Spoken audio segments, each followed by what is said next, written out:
Hey everyone, just a quick video on how I did this. So this is what this fireplace mantle looked like before, but the room had dark paneling then. So I had painted the room antique white and the wall was kind of bothering me. So I took the antique white paint, thinned it out to basically paint water. I would brush it on a section of the wall and wipe away with the rag. Not scrub, but just kind of wipe away anything excess. And then I would let it dry and see where I was at because it does darken. So then on the second layer, I did about the same. By the third layer, since I had a hang of it, I went a little thicker and then wiped away with the rag, all really fast, really sloppy.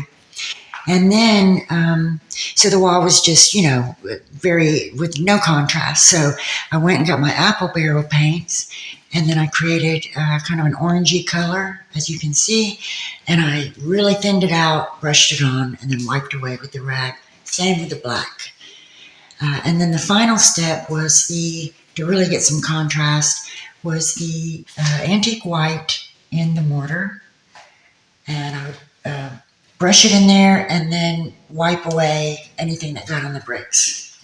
And that's it. I mean, you could use purples, reds, you could use any color you want and build it up. If you're worried, if you're nervous about applying color, you can just do really thin.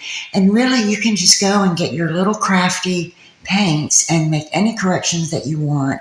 The wall, the brick, it just sucks it in. It's just such a great surface to put color to. All right, that's it.